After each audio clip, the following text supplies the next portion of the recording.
is unbelievable. There is so much damage done by this one monoculture obsession that the Portuguese government and the European Union seem insistent upon. They want the Portuguese to be obsessed with growing eucalyptus as if it was their only saving possibility for their flagging economy. It's absolutely absurd by all accounts, because not only for the reasons of the damage that it causes, but because also there are better crops that can be employed to produce paper that are faster and much more productive and much less dangerous. But they're prohibited. It's a prohibited alternative. There's a sort of protection of the eucalyptus. It's more protected than the people by law. You are not even allowed to remove the roots of a felled tree without a license. It's very questionable. It's very questionable how the authorities ignore the irresponsible planting of it in thick clumps that you couldn't even. Not much even light penetrates when you come across a very thick planted stand of eucalyptus. It's so dense. You find it hard to just traverse that little piece of land because it's so dense. And they allow it to be grown right to the edges of the road, right up to buildings, into towns. If they could, I think they would even grow it in the middle of the road, and they would like to put it in everybody's bathroom as well. It's that crazy what they're doing.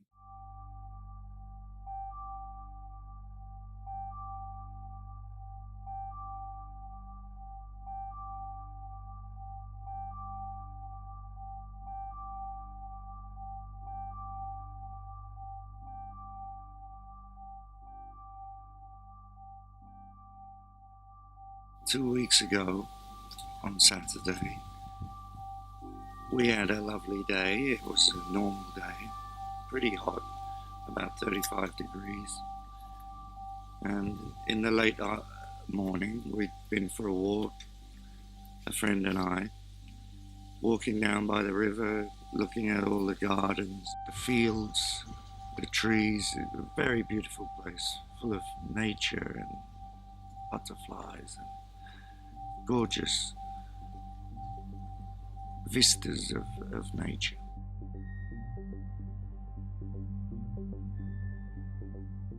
I noticed out of the living room window of the house I was staying 2 columns of smoke in the far distance. There were no fire trucks, and the fire seemed to approach and get bigger and bigger.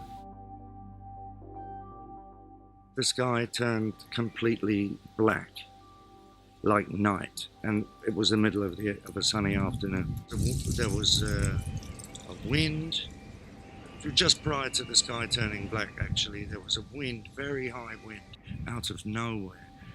The trees were swaying, and people were wondering what was going on because it was so unusual. And it was, with the wind, the fire on the top of the ridge exploded like a bomb. And it became a wall of fire, and it came very rapidly down the ridge, across the river, and into the village of Moita. And it completely wiped out all the row of houses along the perimeter.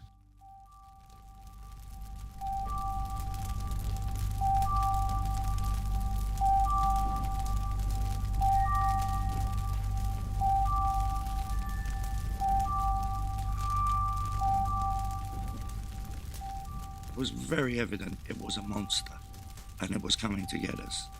Gas bottles were exploding in the far distance and in the near distance. Every 20 seconds you could hear this going off like small bombs. People panicking, women screaming in the street that they'd left people behind, or animals or something. I'm not even sure. Cars parked randomly all over the place, and darkness. They've never had a fire like it. and I don't think there's ever been one in this part of Europe. This fire was the equivalent of an atom bomb.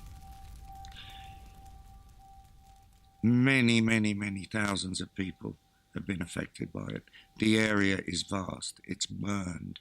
It looks like Stalingrad. It's very, very flammable. The bark falls off every year when it rains. The entire bark, which goes all the way from the bottom of the tree to the very top, and they are tall trees once they're established, falls and litters the ground all around. And it forms huge bundles. In the winter, I use this material to light my log fire. It's extremely flammable. It's better than any fire lighter that I know.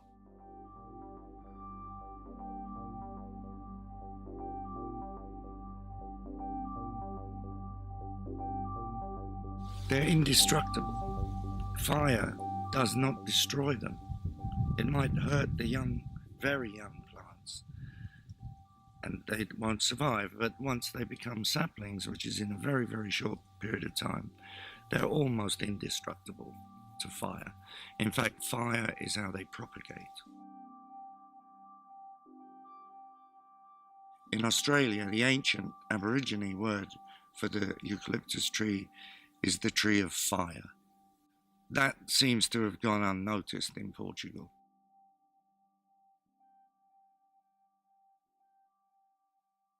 I remember 5 people who died. One I didn't know by name. One was an old gentleman who would, in the afternoons, always have time to pass with you, and as I walked my dog with me. And he had the most beautiful eyes of anyone I've ever seen in this country. It was something strange. It was almost as if, I don't know what it was. He was always at the window and he would talk, and I just was always left with the feeling, what beautiful eyes this man has.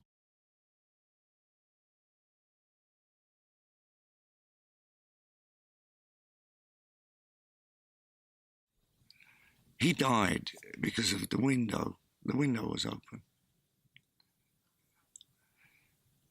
His wife died. I didn't even know he had a wife, but she was in the house behind this window. And when I arrived back at the village, they said 2 people had died, and I didn't know who they were. And I wouldn't have known his name anyway. But as I walked past his house and saw all the burned houses in a row, one after another after another,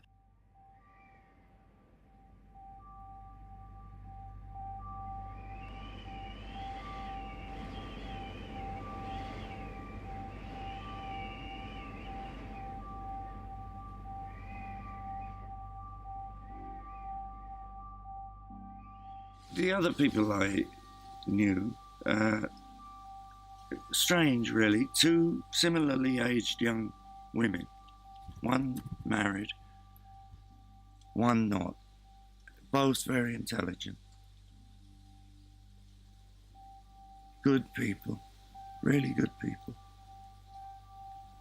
who cared, both named Sarah. They were both called Sarah, both of them. Strange. One of them died with her husband's parents. They were all in a car, trying to get the parents of the husband out of the village, and they were roasted alive.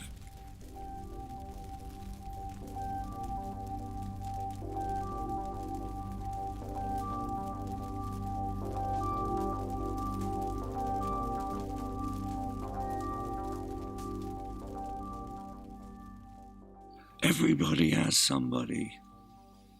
Everybody here has somebody. and they lost them in a whole big area. Okay, it's a small number, but these people are very close families and mixed.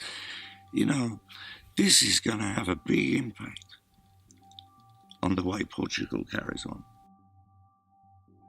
They grow their own food. They grow all their own food. They have animals. They have rabbits and chickens. They have eggs, fruit.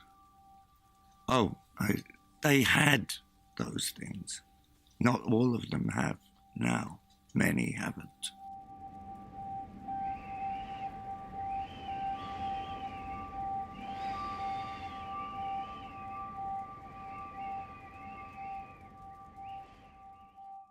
We have nothing left. It's all gone. There's no crops. They haven't got tractors. They haven't got houses, some of them. They haven't got places of work. Even the eucalyptus industry has shot itself in the foot because it's burned 2 of its big factories here.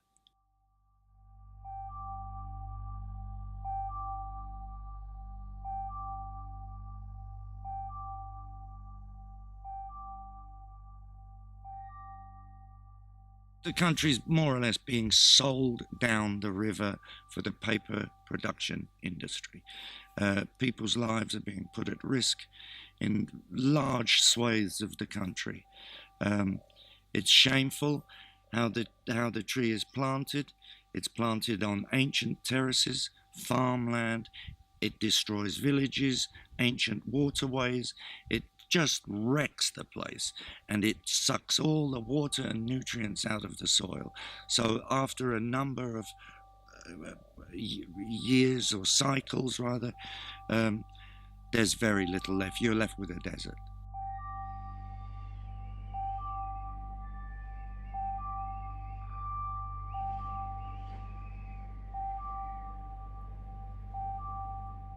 Eucalyptus destroys countries.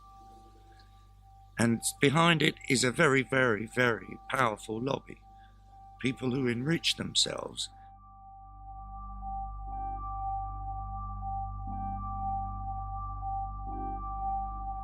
There's a look in the faces of the people after this fire that is absolutely tragic. And they are all searching their souls for the reason for this. They know the reason, but there is no escape for them because the government is continually pressuring them even more. And even after the fire, the first thing they did was make more funds available for eucalyptus. It's like giving children matches. They burn down your house and you give them a big box of matches so they can burn down other people's houses.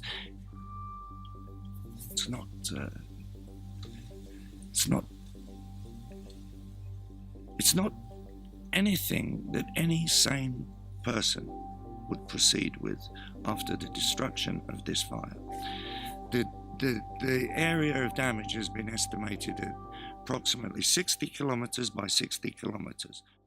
Why would a population that is so proud of its heritage and its land and its traditions destroy itself?